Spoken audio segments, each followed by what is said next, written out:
Dante Sinclair, a lonely billionaire, never expected to find something real when he paid humble waitress Sierra James for her company on his birthday. But one night turned into something neither of them could ignore, something deeper, something life-changing. Can love bridge the gap between their worlds? Before we get into the story, comment below where in the world you are watching from today. The elegant dining room of Le Ciel sparkled with crystal glasses and fine china. Sierra James hurried between tables, her feet already aching 3 hours into her shift.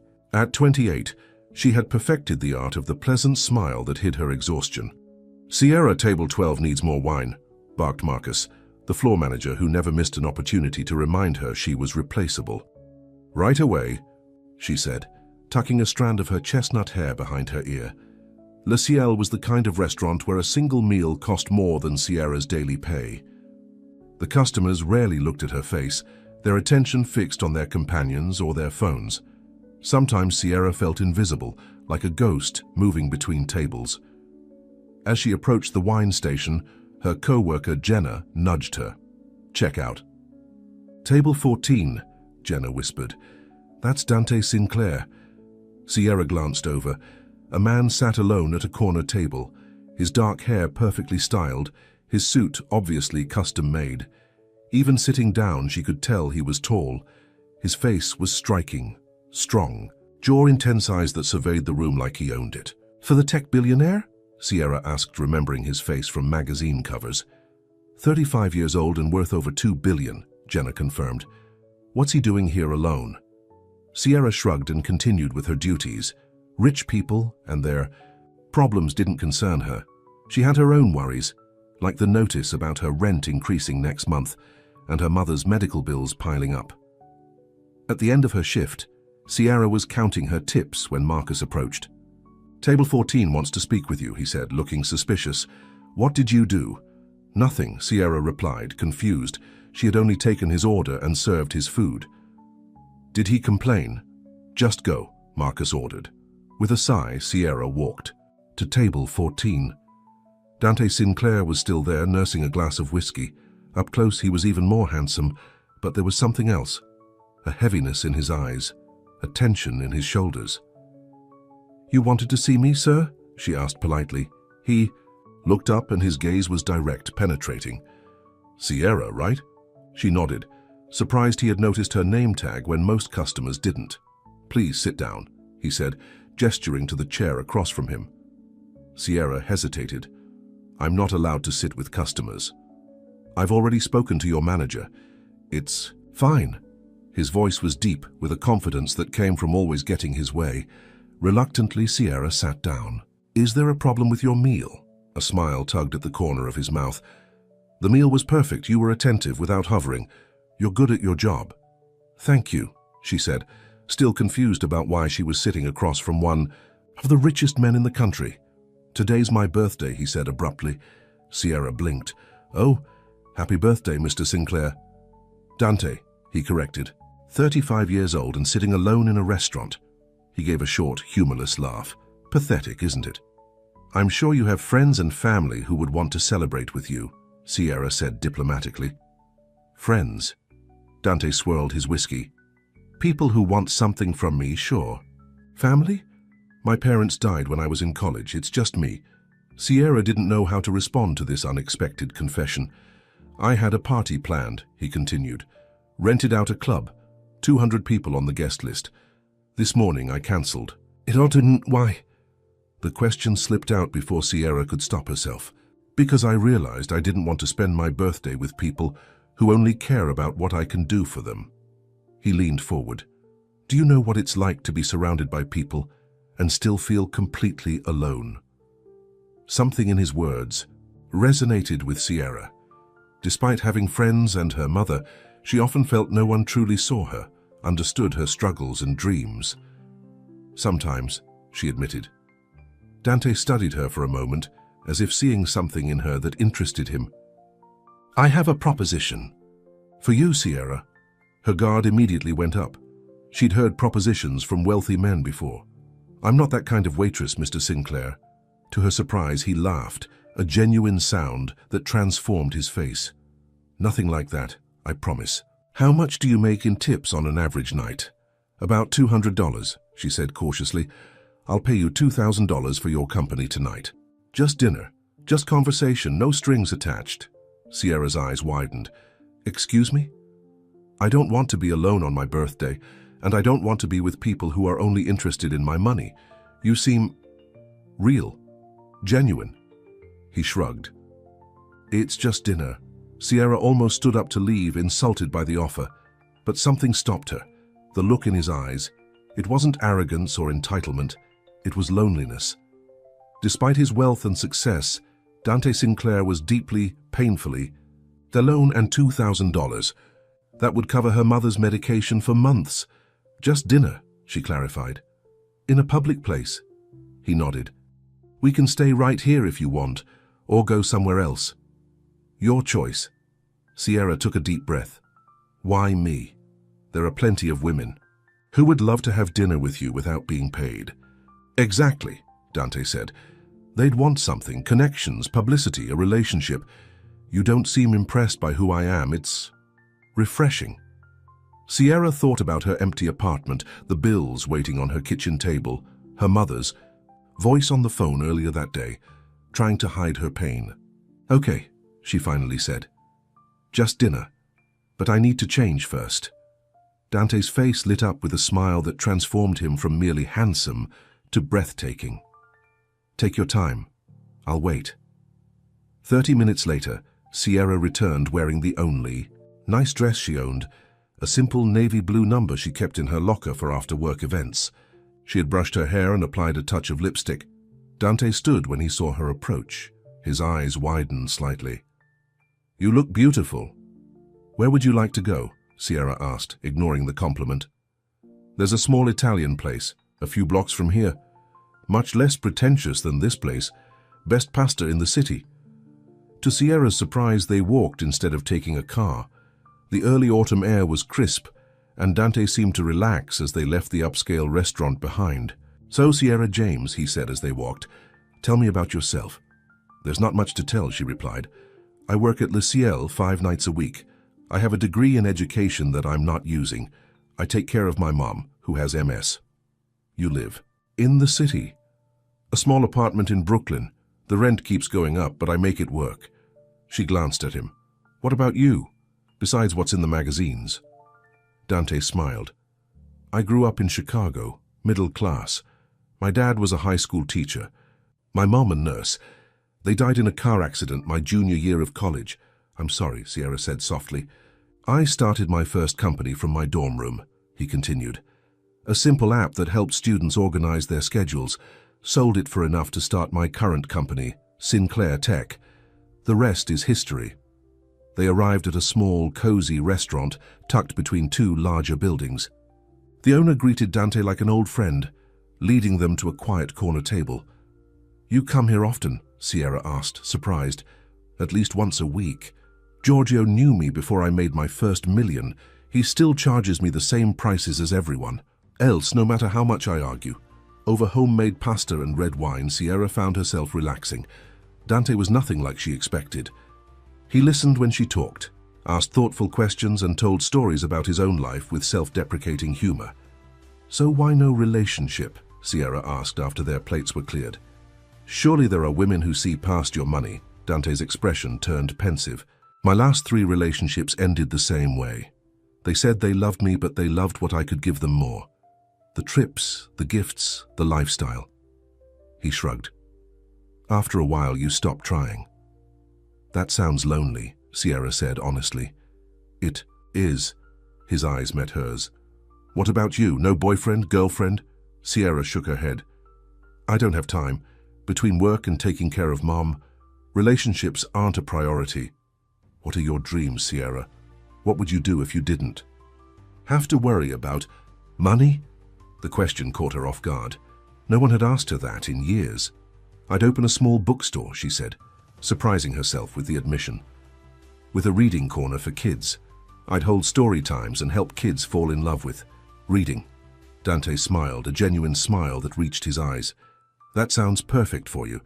After dinner, they walked to a nearby park. The night was clear, stars visible despite the city lights. They sat on a bench, talking about everything and nothing. Favorite books, childhood memories, places they wanted to see. Sierra couldn't remember the last time she had enjoyed someone's company so much. There was something about Dante that made her feel seen, really seen for the first time in years. "It's getting late," she finally said, checking her watch. "I should go home." Dante nodded, but she could see the reluctance in his eyes. "I'll get you a car." "That's not necessary." "Please, it's late, and it would make me feel better." Sierra nodded, too tired to argue. As they waited for the car, an awkward silence fell between them. "Thank you for tonight," Dante said finally. "It was the best birthday I've had in years." "I had a nice time too," Sierra admitted. "You're not what I expected." The car arrived, and Dante opened the door for her. Before she got in, he pulled an envelope from his jacket pocket. "As promised," he said, handing it to her. Sierra hesitated, then took the envelope. The weight of it in her hand suddenly made her feel cheap, like their entire evening had been a transaction. "Goodbye, Dante," she said, slipping into the car as the driver pulled away. Sierra looked back. Dante stood on the sidewalk watching the car disappear, his tall figure solitary under the streetlight. Something tightened in her chest. For a moment she wanted to tell the driver to stop, to go back. But that was crazy. This wasn't a fairy tale. He was a billionaire, and she was a waitress he had paid for company. Tomorrow, he would go back to his world, and she to hers. But as she clutched the envelope, Sierra couldn't shake the feeling that something had changed tonight, something inside her. And maybe, just maybe, inside him too. Sierra woke up the next morning feeling strange. The events of the previous night seemed like a dream. Had she really spent hours talking with one of the richest men in the country? Her gaze fell on the envelope on her nightstand, confirming it had all been real. With shaky hands, she opened it again. 20 crisp $100 bills, $2,000 for a few hours of conversation. It felt surreal. Her phone buzzed, with a text from her mother. "How was work last night, honey?" Sierra stared at the message, unsure how to respond. She hadn't told her mother about Dante or the money. How could she explain it without it sounding wrong? "It was fine," she typed back. "I'll come by this afternoon." She got out of bed and put the money in her drawer under some t-shirts. She would use it to pay her mother's medical bills, but she didn't want to think about it right now. At her mother's small apartment in Queens, Sierra found Nancy James sitting by the window, working on a crossword puzzle. At 58, Nancy's once vibrant appearance had been dulled by years of battling multiple sclerosis, but her smile remained as warm as ever. "There's my girl," Nancy said, setting aside her puzzle. "You look tired, sweetheart." "Late night," Sierra said, bending to kiss her mother's cheek. "How are you feeling today?" "Better than yesterday. Dr. Martinez adjusted my medication." Sierra nodded, relieved. "That's good. I brought groceries." As she unpacked the bags in the kitchen, her mother called out, "Something's different about you today." Sierra paused. Her mother had always been perceptive. "What do you mean?" "I don't know. You seem distracted." Sierra joined her mother in the living room. "I met someone last night," she admitted. Nancy's face lit up. "A man." "It's not like that," Sierra said quickly. "He was a customer at Le Ciel. We just talked. Must have been some conversation to have you looking like this." Sierra smiled despite herself. "He was interesting. Different from what I expected." "Are you going to see him again?" The question caught Sierra off guard. "No. It was just one night." "That's a shame. It's been a long time since I've seen that look in your eyes." Sierra changed the subject, but her mother's words lingered in her mind. She hadn't considered the possibility of seeing Dante again. It had been a transaction, nothing more. He had paid for her company, and she had provided it. End of story.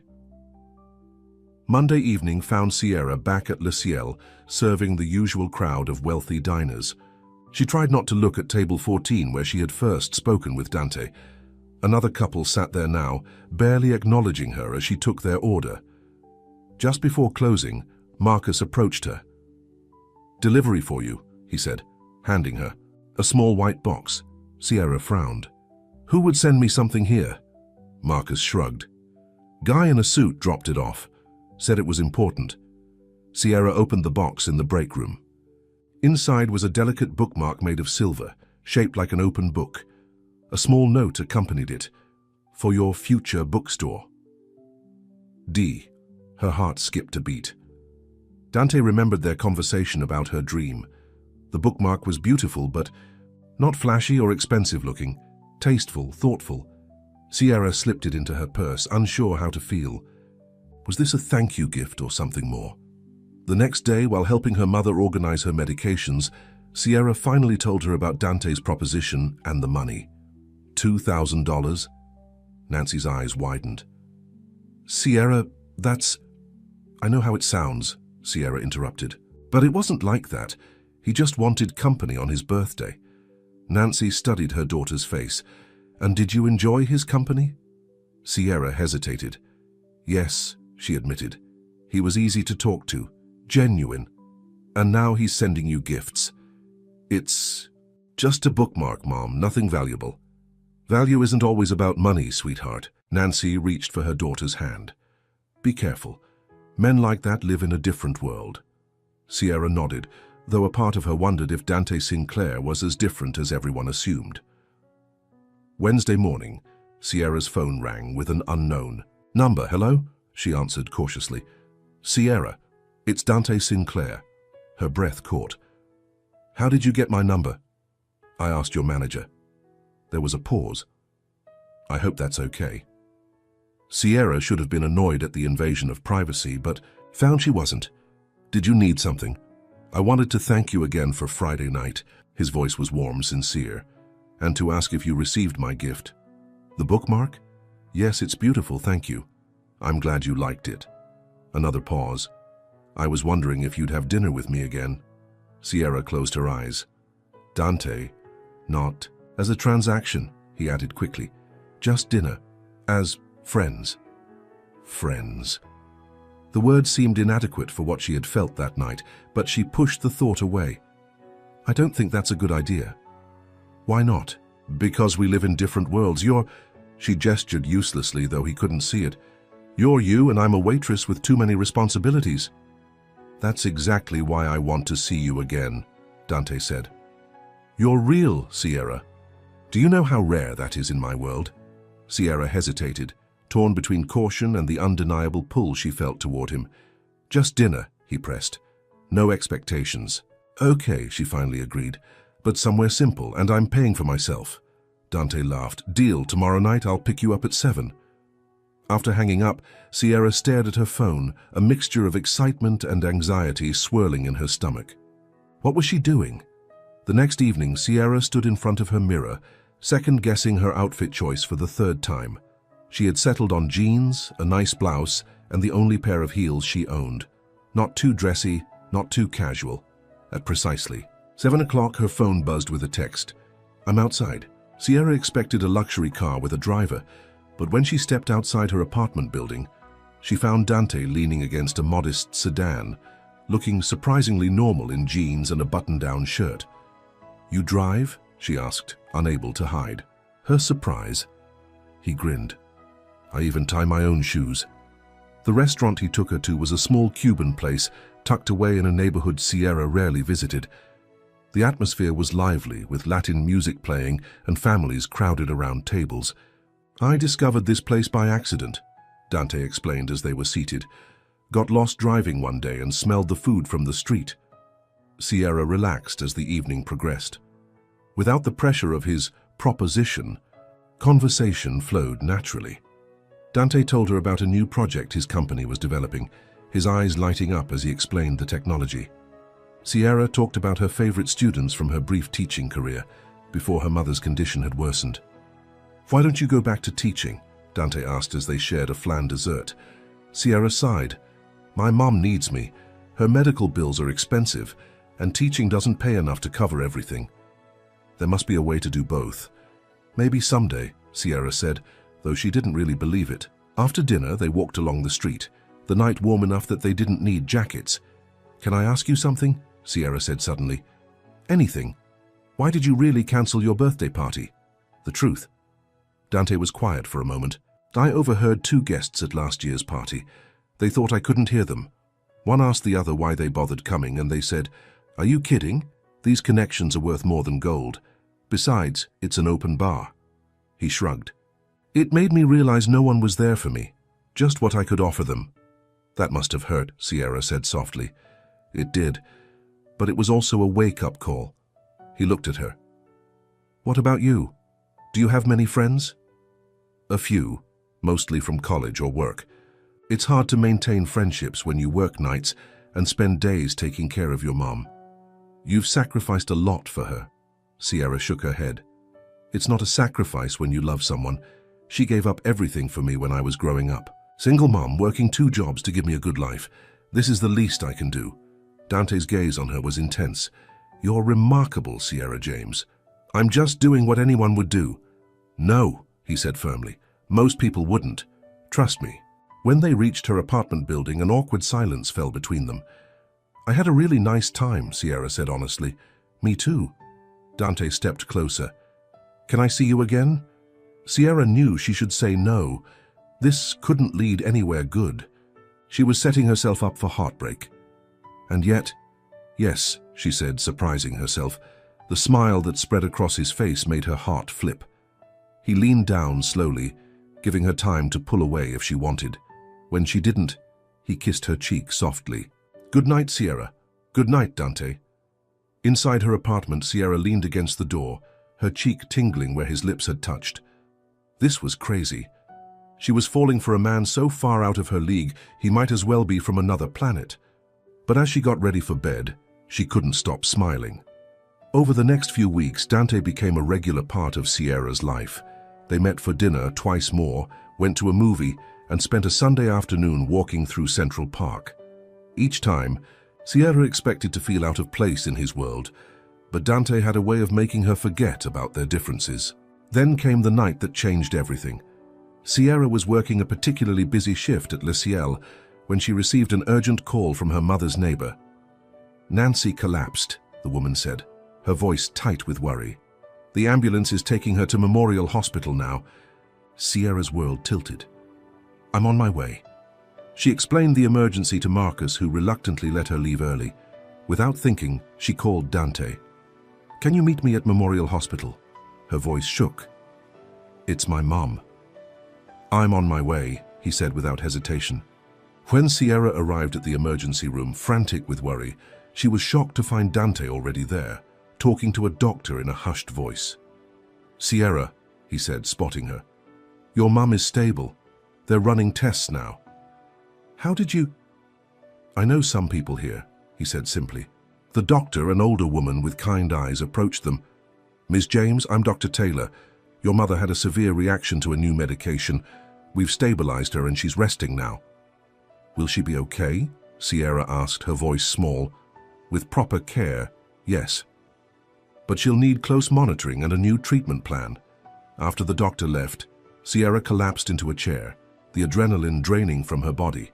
Dante sat beside her, taking her hand. She's going to be okay, he said gently. Sierra looked at him, really looked at him. In that moment, she didn't see the billionaire or the eligible bachelor from magazine covers. She saw a man who had dropped. Everything to be by her side when she needed someone. Thank you, she whispered. He squeezed her hand. That's what friends do.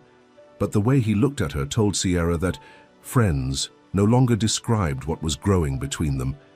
Later that night, after her mother was settled in a private room, a mix-up with the insurance, the nurse had said, though Sierra suspected Dante's influence, they stood in the hospital parking lot. You should go home and rest, Dante said. I can stay with your mum.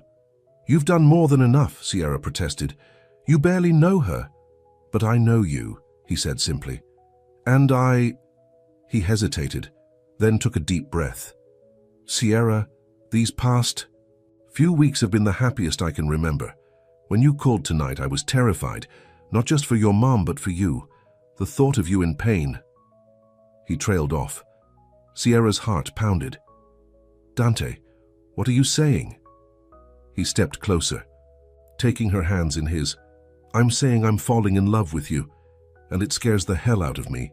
Sierra stared at him, shocked not by his confession, but by how right it felt. How natural, like they were always meant to find each other. "You don't have to say anything," he continued, misinterpreting her silence. "I know it's fast, and I know our lives are complicated, but—" Sierra silenced him by rising on her tiptoes and pressing her lips to his. The kiss was gentle at first, then deepened as Dante's arms wrapped around her, pulling her closer.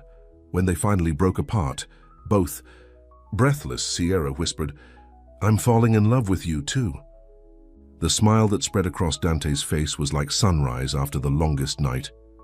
He kissed her again, and in that moment, under the harsh hospital parking lot lights, Sierra knew her life had changed forever. What had started as one night, as a simple transaction between strangers, had become something neither of them could have predicted. Something real, something true.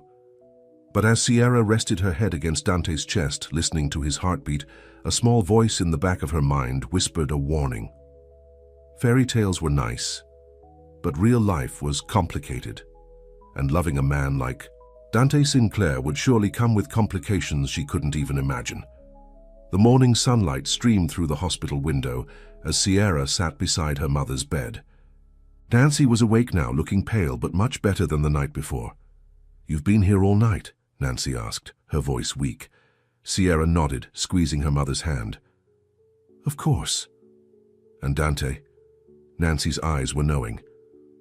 "The nurse told me he stayed until midnight bringing you coffee and making sure I had everything I needed." Sierra smiled softly. "He's been amazing, Mom." "So it's more than friendship now?" Before Sierra could answer, a knock at the door drew their attention. Dante stood there, holding a bouquet of cheerful yellow daisies and a paper bag that smelled like fresh pastries. "Good morning," he said, his eyes finding Sierra's. The warmth in his gaze made her heart skip. "I thought you both might be hungry." Nancy watched their exchange with interest. "You must be Dante, I've heard so much about you." Dante approached the bed, setting the flowers on the nightstand. "All good things, I hope. It's a pleasure to meet you, Mrs. James, though I wish it were under better circumstances." "Call me Nancy, please." She studied him carefully. "Thank you for being here for my daughter last night." "I'm glad I could help." He glanced at Sierra. "How are you holding up?" "Better now," Sierra admitted, conscious of her mother watching them. "The doctor says I can go home tomorrow," Nancy said, "but they want me to have around-the-clock care for at least a week." Sierra's face fell. "I'll talk to my boss about taking time off." "That's not necessary," Dante interjected. "I've already arranged for a home health aide to assist you, if that's okay. The best in the city. All expenses covered." "Dante, no," Sierra began to protest. "That's too much. It's the least I can do," he insisted. "Please, let me help." Nancy looked between them, then nodded. "That's very generous of you, Dante, thank you." After breakfast, Sierra walked Dante to the elevator. "You didn't have to do all this," she said once they were alone. "I wanted to," he replied simply, taking her hand. "Sierra, I meant what I said. Last night I'm falling in love with you. Let me be here for you and your mother." Sierra felt torn. She wasn't used to accepting help, especially not on this scale, but the sincerity in Dante's eyes was undeniable. "Okay," she finally agreed. "But we need to talk about us. What this means. Dinner tonight? I'll pick you up after you leave the hospital." Sierra nodded, and Dante leaned down to kiss her softly. As the elevator doors closed, Sierra touched her lips, still feeling the warmth of his kiss. When she returned to her mother's room, Nancy gave her a knowing look. "That man is in love with you." "It's all happening so fast," Sierra admitted, sitting on the edge of the bed. Sometimes the heart knows what it wants before the head catches up. Nancy squeezed her daughter's hand. "But Sierra, be careful. Your worlds are very different. He doesn't care about that. Maybe not now, but what about his friends, his business associates? Will they accept you?" Sierra hadn't thought that far ahead. The reality of dating someone like Dante, the scrutiny, the expectations, suddenly felt overwhelming. That evening, Dante took Sierra to a small Italian restaurant, the same one they had visited on his birthday. The owner greeted them warmly, leading them to a private corner table. "I thought you might prefer somewhere familiar," Dante explained as they sat down. Sierra smiled gratefully. "It's perfect." Over dinner, Sierra shared her concerns. "I'm not sure I fit into your world, Dante. The parties, the business events, the media attention. My world can adjust," Dante said firmly. "What matters is how we feel about each other." "And how do you feel?" Sierra asked, needing to hear it again. Dante reached across the table, taking her hands in his. "I love you, Sierra James. I've never said those words to anyone before, but I'm saying them to you now. I love you." Tears welled in Sierra's eyes. "I love you too." For the next few weeks, Sierra and Dante settled into a new rhythm. The home health aide, Maria, took excellent care of Nancy during the day while Sierra worked. Dante visited often, charming Nancy with his easy manner and genuine interest in her well-being. At night, after checking on her mother, Sierra would spend time with Dante. Sometimes they went out to dinner, but more often they stayed in at Sierra's small apartment, cooking together and talking for hours. It was during one such evening, as they washed dishes side by side, that Dante brought up the future. "Move in with me," he said suddenly. Sierra nearly dropped the plate she was drying. "What?" "Move in with me," he repeated. "Both you and your mother. I have more than enough space, and it would make everything easier. Your mum would have access to better care, and you wouldn't have to travel between two apartments." Sierra set the plate down carefully. "Dante, that's a huge step. I know. But I also know what I want, and that's a life with you." The enormity of what he was suggesting hit Sierra. "What about my job, my independence? You can keep your job if you want to. Or you could finally open that bookstore you've been dreaming about." His eyes were earnest. "I'm not trying to control you, Sierra. I'm trying to build a life with you." Sierra took a deep breath. "Can I think about it?" Dante nodded, pulling her into his arms. "Take all the time you need." Later that night, Sierra discussed Dante's offer with her mother. "What do you think, Mum? Be honest." Nancy considered the question carefully. "I think he truly loves you. But moving into his home, that's accepting his world completely. Are you ready for that?" "I don't know," Sierra admitted. "Everything's happening so fast." "Then tell him you need more time. If he loves you, he'll understand." The next day, Sierra was arranging flowers in her mother's room when her phone buzzed with a text from Jenna, her co-worker from Le Ciel. "Have you seen this? Call me ASAP." Attached was a link to a society gossip column. With a sense of dread, Sierra clicked on it. The headline made her blood run cold. "Tech billionaire Dante Sinclair's new girlfriend, from serving tables to serving herself." Below was a photo of them leaving the hospital, Sierra's hand in Dante's. The article was brutal, suggesting Sierra was a gold digger who had manipulated a vulnerable Dante. Sources close to Sinclair report he paid the waitress for her company initially, a transaction that has clearly evolved into something more lucrative for the ambitious server. Sierra's hands shook as she scrolled through the comments, each one more vicious than the last. Another gold digger with her claws out. He'll realize she's just after his money and dump her soon. From waiting tables to waiting for his bank account. Smart girl. Tears blurred her vision. Who had leaked this information? The only people who knew about the initial payment were her mother and Dante. Her phone rang. Dante calling. She let it go to voicemail, needing time to process. Then it rang again and again. Finally, she answered. "Have you seen it?" she asked, her voice tight. "I've seen it," Dante confirmed, sounding angry. "It's garbage, Sierra, complete garbage. But it's out there now. Everyone will think I'm with you for your money. Who cares what people think? We know the truth." "I care," Sierra said, tears flowing freely now. "They're calling me a prostitute. Dante, a gold digger. How am I supposed to face people?" "We'll get through this together," he promised. "I'm coming over." "No," Sierra said quickly. "I need some time alone to think." Reluctantly, Dante agreed. "Call me when you're ready to talk. I love you, Sierra. That's all that matters." After hanging up, Sierra sank onto her bed, overwhelmed. The fairy tale was crumbling. This was the reality of loving someone like Dante Sinclair. Scrutiny, judgment, cruelty from strangers. A knock at her bedroom door interrupted her thoughts. Her mother stood there, leaning on her walker, face concerned. "I saw the article," Nancy said softly. "Everyone knows," Sierra whispered. "They're saying such horrible things." Nancy made her way to the bed, sitting beside her daughter. "Since when do you care what strangers think? This is different. It's not just about me, it affects Dante too. His reputation, his business. Has he complained about that?" "No," Sierra admitted. "He says he doesn't care." "Then maybe you should believe him." Nancy took Sierra's hand. "The question isn't what other people think, it's what you feel. Do you love him?" "Yes," Sierra said without hesitation.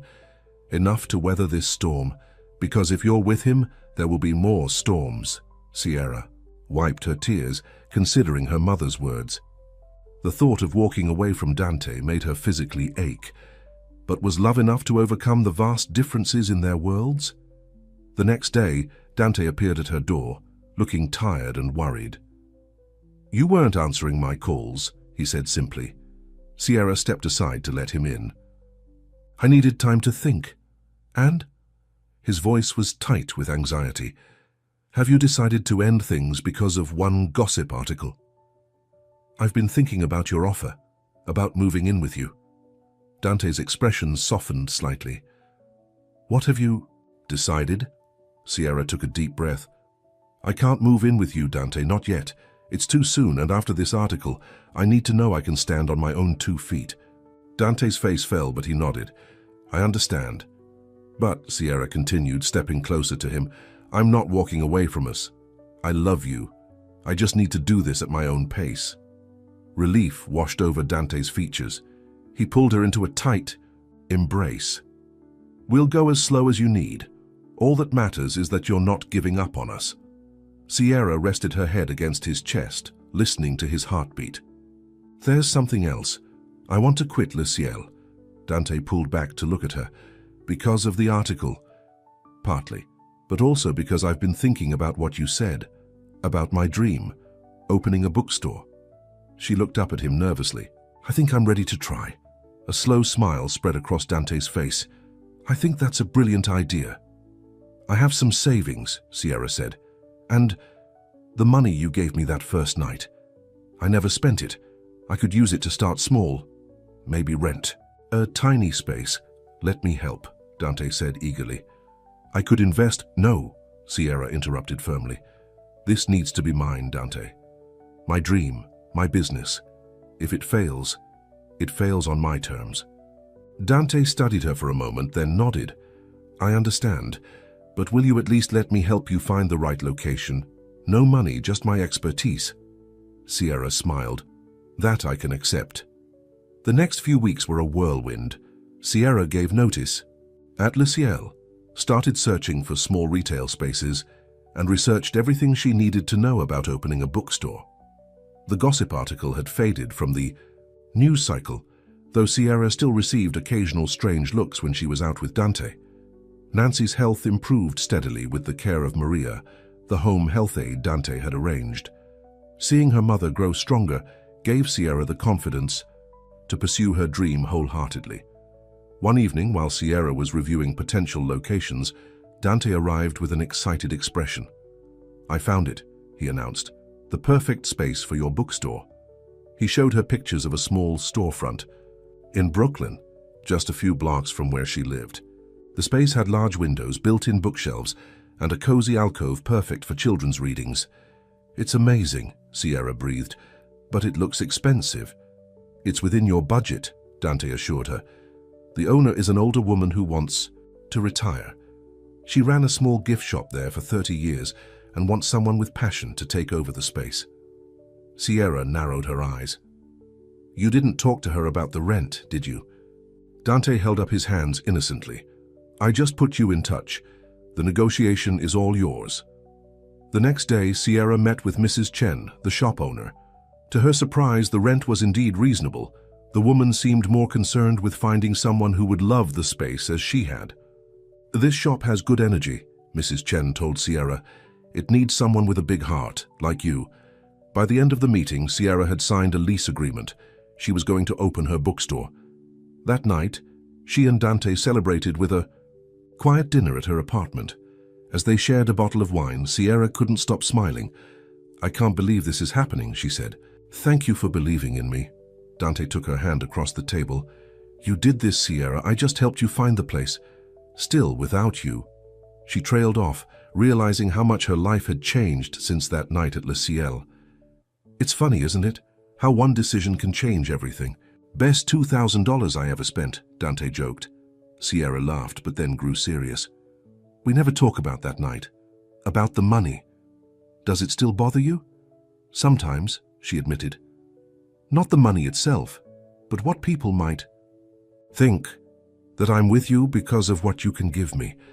Dante's expression turned thoughtful. "When I made that offer, I was lonely and desperate for genuine connection.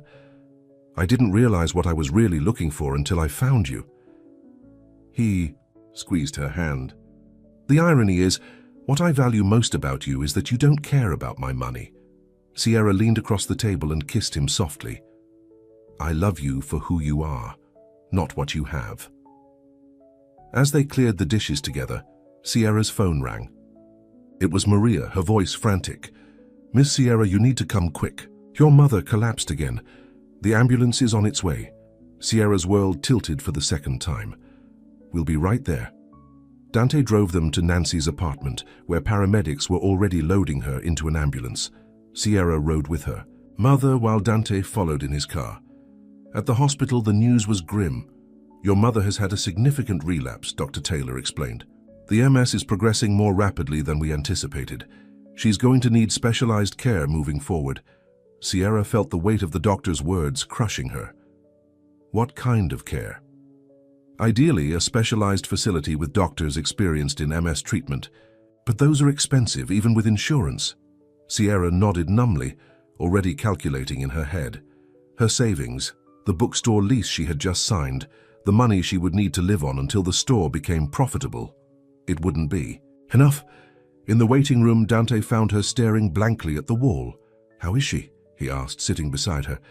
Sierra explained the situation, her voice hollow. "I can't afford the kind of care she needs. Not if I'm opening the bookstore." "Sierra," Dante began, his voice gentle. "Let me help, please." She shook her head. "I can't keep accepting your money. It's exactly what that article accused me of." "This isn't about the article or what people think. This is about your mother's health." "I'll figure something out," Sierra insisted. "Maybe I can get a loan or find a second job." "Or you could accept that someone loves you and wants to help," Dante said, frustration creeping into his voice. "Why is that so hard for you?" "Because I don't want to be dependent on you," Sierra snapped, louder than she intended. Several people in the waiting room looked over. She lowered her voice. "I don't want to be the woman who solved all her problems by falling in love with a rich man." Dante stared at her, hurt flashing in his eyes. "Is that really how you see this? As some kind of financial transaction?" "No, of course not," Sierra backpedaled, realizing how her words had sounded. "I love you, but I need to stand on my own feet. Even if it means sacrificing your mother's care. Or your dream." Dante stood up. "I'm going to get some coffee. Take some time to think about what's really important here, Sierra. Your pride or your mother's health." As he walked away, Sierra felt tears burning her eyes. She knew he was right. But accepting his help felt like confirming every nasty comment in that gossip column. She was still sitting there torn and miserable when her phone rang. It was Mrs. Chen calling about the shop lease. "I'm so sorry," Sierra said after explaining the situation. "I don't think I can go through with the lease right now. My mother's health has to come first." There was a pause on the other end of the line. "Family is most important," Mrs. Chen finally said. "The shop can wait. You take care of your mother first." As Sierra hung up, she felt a mixture of grief and relief. The dream would have to wait, but she was doing the right thing for her mother. When Dante returned with 2 cups of coffee, Sierra looked up at him with red-rimmed eyes. "I cancelled the lease," she said quietly. Dante sat beside her, handing her a cup. I'm sorry, Sierra, I know how much that meant to you. My mom means more. She took a deep breath. You were right. I've been letting my pride get in the way. If your offer to help still stand, it does, Dante said firmly. Always, Sierra nodded, wiping away a tear. Thank you. Dante pulled her into a gentle embrace. I love you.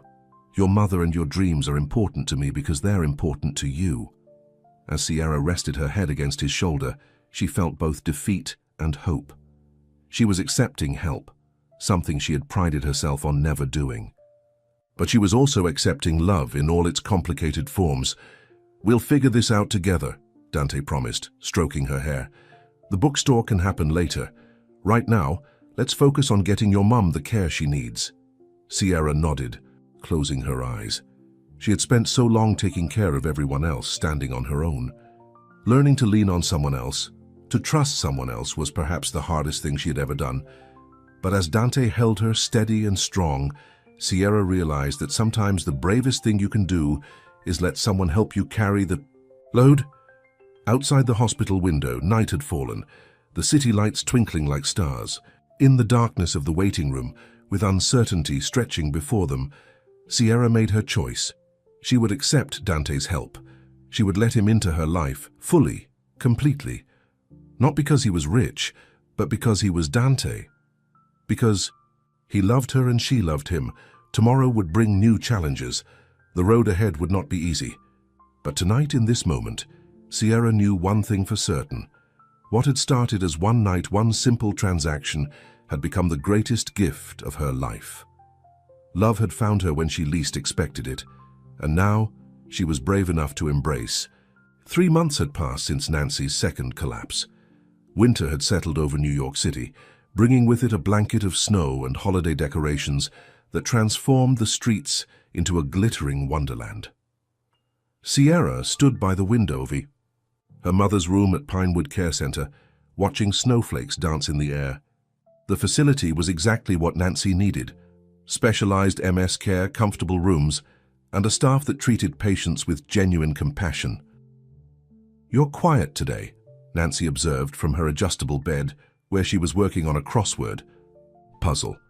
Though still frail, she looked better than she had in months. Her color had returned, and the tremors in her hands had lessened. Sierra turned to her mother with a smile. Just thinking about Dante, among other things. Sierra sat on the edge of the bed. He wants me to meet his business partners tonight. At the company holiday party. Nancy set her puzzle aside. And that has you worried? Sierra nodded. These are important people in his life. What if they don't approve of me? What if they think I'm just after his money, like that gossip article said? Since when does Sierra James care what other people think? Nancy reached for her daughter's hand. You've never let anyone else's opinion define you before. This is different. These people matter to Dante. And you matter to Dante. That's what's important. Nancy studied her daughter's face. Is something else bothering you? Sierra hesitated, then admitted, he's been hinting about making things more permanent between us. Marriage? Nancy's eyebrows rose. Maybe. He hasn't actually proposed, but Sierra trailed off. It's only been 4 months, Mom. Is that crazy? Time doesn't always determine readiness, Nancy said thoughtfully. Your father asked me to marry him after 2 months. We were too young, too different, but we were sure. For a while at least. Sierra rarely heard her mother speak of her father, who had left when Sierra was just 3 years old. What went wrong? Nancy's eyes took on a faraway look. He wanted more than our small life could give him. Adventure, travel, wealth. I wanted stability, family. She squeezed Sierra's hand. But Dante isn't your father, and you aren't me. How can you be sure about someone? Sierra asked quietly. You can't, not completely. But at some point you have to decide if the risk is worth taking. Nancy smiled gently. Does he make you happy, Sierra? Yes, Sierra answered without hesitation. Happier than I ever thought possible.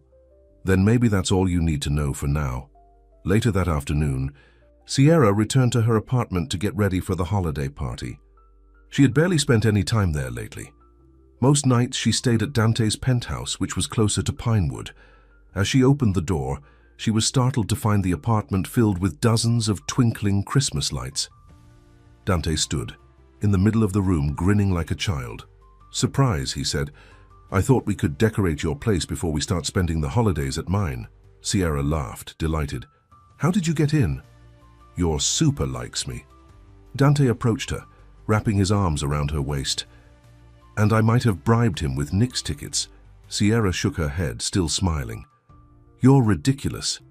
"That's why you love me," he said confidently, leaning down to kiss her. Sierra melted into the kiss, still amazed at how right it felt to be in his arms. When they separated, Dante's expression grew more serious. "Are you nervous about tonight?" he asked, brushing a strand of hair from her face. "A little," Sierra admitted. "These are your business associates. Important people in your life. They're just people, Sierra, and none of them are as important to me as you are." The sincerity in his voice eased some of her anxiety. "I just want to make a good impression." "You will. Just be yourself. That's who I fell in love with." Sierra kissed him again, grateful for his constant support. "I should start getting ready." Dante nodded. "I have one more surprise for you, actually." He walked to the closet and brought out a garment bag. "I thought you might like this for tonight." Sierra unzipped the bag to reveal a beautiful emerald green dress. It was elegant but not flashy, exactly her style. "Dante, it's gorgeous," she breathed. "The woman at the boutique helped me pick it out. She said green would bring out your eyes." He looked suddenly uncertain. "If you don't like it, or if you've already planned something else to wear." "It's perfect," Sierra interrupted, touched by his thoughtfulness. "Thank you." 2 hours later, Sierra stood beside Dante in the elevator of Sinclair Tech's headquarters, her heart pounding with nervousness. The green dress fit perfectly, and Dante couldn't stop staring at her. "You look beautiful," he said for the third time that evening. Sierra smoothed a non-existent wrinkle from the dress. "You're biased." "Completely," Dante agreed, taking her hand. "But it's still true." The elevator doors opened to reveal a transformed office space. The normally stark corporate environment had been decorated with tasteful holiday decorations. A jazz band played in one corner, and well-dressed people mingled, holding champagne flutes. Sierra took a deep breath as Dante led her into the room. Several heads turned their way, curious eyes assessing her. "Dante, there you are." A tall, elegant woman in her 50s approached them, her smile warm but her eyes calculating. "And this must be Sierra." "Vivian Reynolds, my CFO," Dante introduced. "Vivian, this is Sierra James." "Lovely to meet you," Vivian said, shaking Sierra's hand. "Dante has told us so much about you." "All good things, I hope," Sierra replied, trying to keep her voice steady. "Of course," Vivian's gaze was appraising, though he failed to mention how lovely you are. Before Sierra could respond, they were joined by a distinguished-looking older man. "Richard Wilson, my COO," Dante explained. Over the next hour, Sierra met so many executives and board members that their names began to blur together.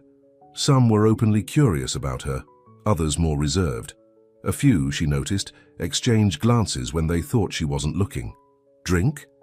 Dante asked, returning from the bar with 2 champagne flutes. Sierra accepted gratefully, taking a sip. "Your colleagues are interesting." Dante chuckled. "That's one word for them." "They're wondering what you see in a waitress," Sierra said. Bluntly, Dante's expression turned serious. "Ex-waitress, current entrepreneur." He took her hand. "And what I see is a woman who is smart, kind, determined, and real. More real than anyone else in this room." The certainty in his voice made Sierra's heart swell. Maybe her mother was right. Maybe all that mattered was how they felt about each other. As the evening progressed, Sierra found herself in conversation with Vivian again, this time alone while Dante spoke with some investors across the room. "You know," Vivian said, swirling her champagne, "when I first heard about you, I was skeptical." Sierra tensed. "Because of that gossip article?" "Because Dante has never been serious about anyone before." Vivian's gaze was direct. "In 10 years of working with him, I've never seen him like this. He's changed since he met you, for the better." "Really?" Vivian nodded. "He's more focused, more balanced, happier." She studied Sierra thoughtfully. "Whatever you're doing, Keep doing it. Before Sierra could respond, Dante rejoined them, slipping an arm around her waist. Are you talking about me?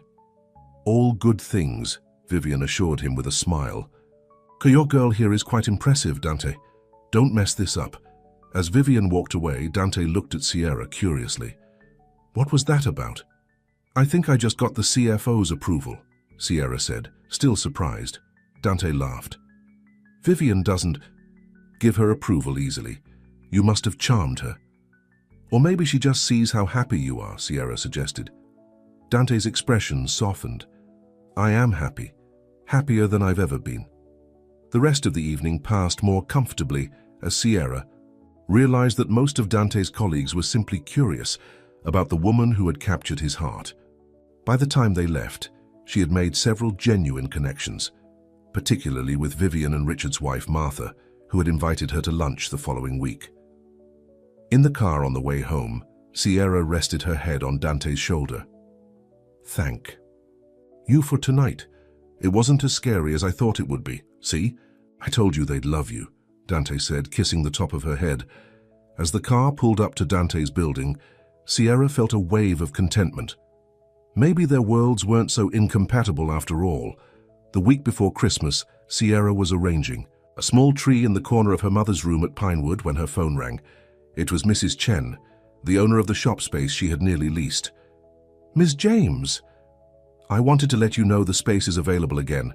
The tenant who took it after you backed out has relocated. If you're still interested. Sierra's breath caught. I don't know if I can right now. My mother's situation. Please just come see it again, Mrs. Chen insisted. No pressure. Just look. After hanging up, Sierra sat beside her mother, conflicted. The shop space is available again, she explained. Nancy's eyes lit up. That's wonderful news. Mom, I can't. Your care is expensive and… Sierra James, Nancy interrupted firmly. Do not use me as an excuse to put your dreams on hold. I'm stable now and well taken care of. But the costs can be figured. Out, Nancy insisted. At least go look at the space again. That afternoon, Sierra met Mrs. Chen at the storefront. Walking inside, she felt the same excitement she had the first time. The large windows letting in natural light, the built-in bookshelves, the cozy alcove perfect for children's readings. It's still perfect, she admitted. Mrs. Chen nodded knowingly. Sometimes life gives second chances, Miss James. My advice? Take this one. Sierra left the shop deep in thought. The dream of her bookstore still burned bright, but the practical concerns remained. Even with Dante helping with her mother's care, starting a business required capital she didn't have. That evening, she discussed it with Dante over dinner in his penthouse. The shop is available again, she told him, pushing pasta around her plate. Dante's eyes lit up. That's great news, isn't it? I don't know if I can afford it now, Sierra admitted. Between my mom's care and living expenses, Dante set down his fork. Sierra, you know I would. I know, she interrupted gently, and I love you for it. But this needs to be my achievement, something I build myself. What if it wasn't charity? Dante asked, his expression thoughtful. What if it was a business arrangement? Sierra tilted her head. What do you mean? An investment. I could provide startup capital in exchange for a small percentage of the business. Completely legitimate. The same deal I would offer any promising entrepreneur. Sierra considered the idea. It wasn't charity, it was a business proposition, and it would give her the chance to pursue her dream while maintaining her independence. I'd need to see the terms, she said, a smile playing at her lips, and negotiate a fair deal. Dante grinned. I wouldn't expect anything less. The next day, Christmas Eve, Sierra visited her mother early, bringing presents and holiday treats. You look happy, Nancy observed as they shared cinnamon rolls. I am, Sierra confirmed. Dante and I worked out a business arrangement for the bookstore. He's investing, but it's my business, my dream. Nancy smiled. I'm glad you found a compromise. He's also invited us both to his place for Christmas dinner tomorrow. I told him I'd ask if you felt up to it. I wouldn't miss it, Nancy said. The doctors say I can have a day pass. As Sierra prepared to leave, Nancy reached for her hand. Sierra, I want you to know something. All my life, I've been proud of my independence, of doing everything on my own, but I was wrong about one thing. What's that? Accepting help doesn't make you weak. Sometimes it takes more strength to let someone in than to keep them out. Nancy squeezed her hand. You taught me that. Sierra kissed her mother's cheek, emotion welling in her throat. I love you, Mom. I love you too, sweetheart. Now go enjoy your Christmas Eve with that wonderful man of yours. That night, Sierra and Dante sat on the couch in his penthouse, watching the snow fall over the city. A fire crackled in the fireplace, and the enormous Christmas tree in the corner twinkled with lights. It's beautiful, Sierra said, sipping hot chocolate, though maybe a bit excessive for just the two of us. Dante smiled. I might have gone overboard. I've never really celebrated Christmas properly before. Never. After my parents died, the holidays were just another day, Dante explained. This is the first Christmas in years that I've actually looked forward to. Sierra rested her head on his shoulder, overwhelmed with tenderness for this man who had everything material but had missed out on the simple joys of celebration and family.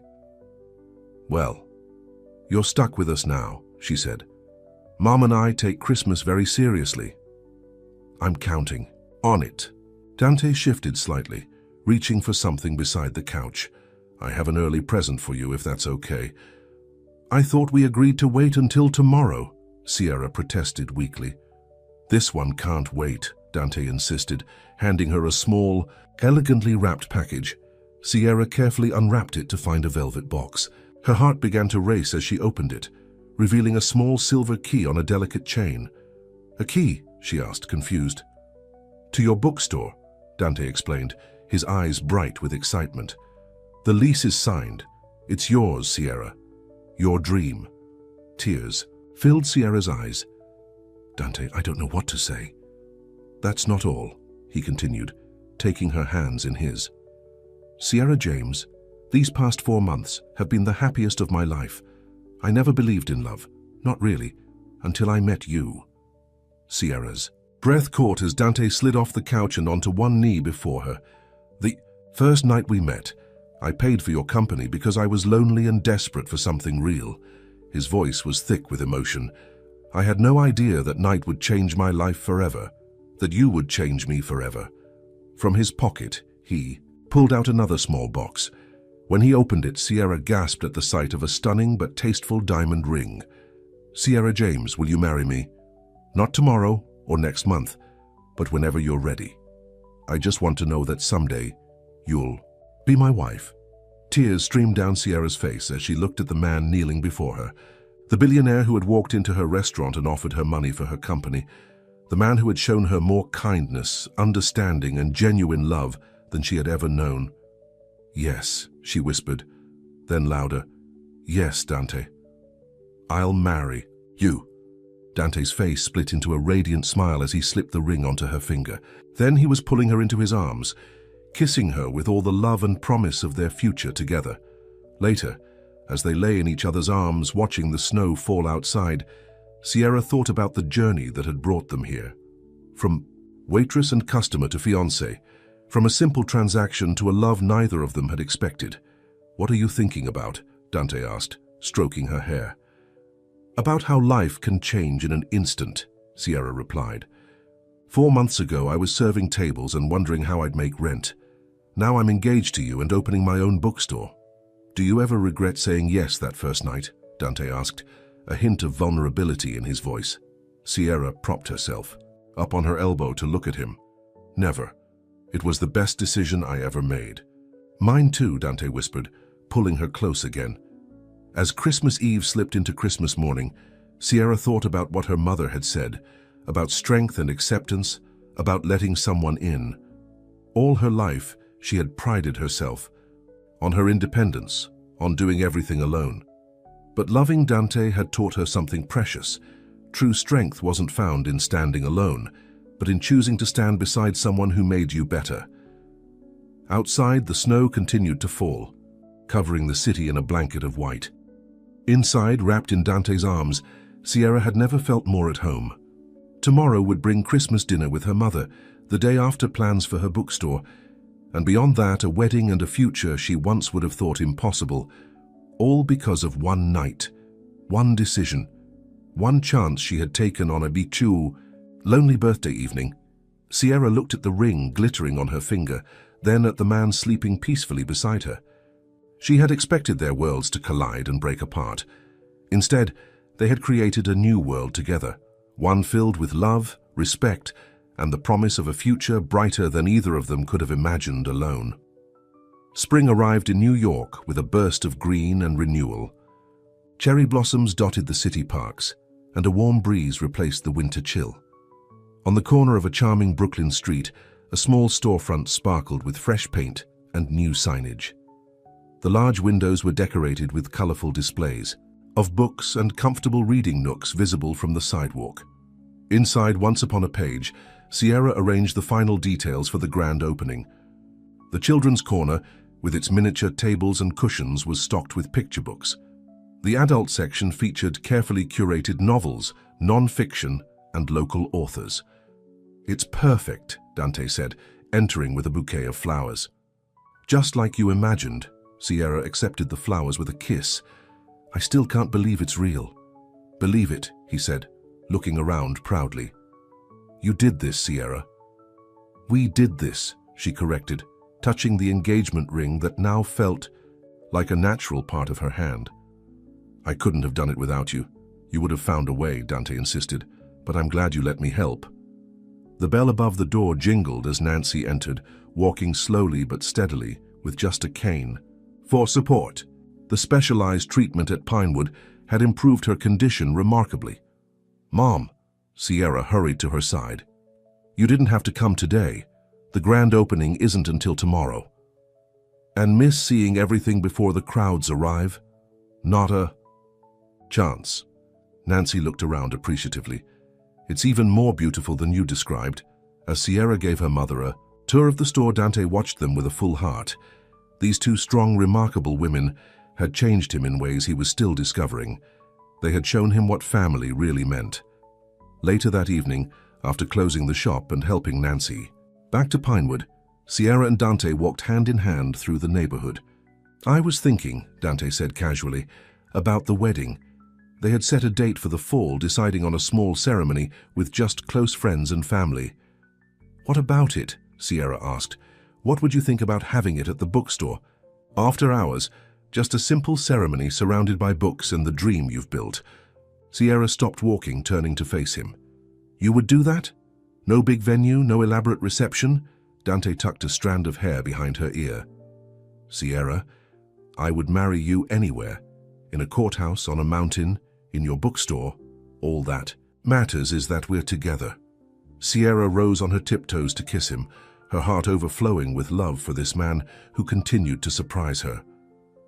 "The bookstore would be perfect," she whispered against his lips. As they resumed their walk, the future stretching bright before them, Sierra thought about the night that had changed everything. One dinner, one conversation, one chance connection between two lonely souls. She had never believed in fate or destiny, but now she wondered, perhaps some people were meant to find each other, no matter how unlikely the circumstances. Sierra James, once a waitress struggling to make ends meet, now a bookstore owner and soon-to-be wife, squeezed Dante's hand as they walked toward home. Their home.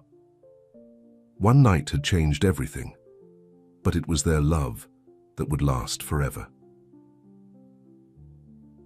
The end.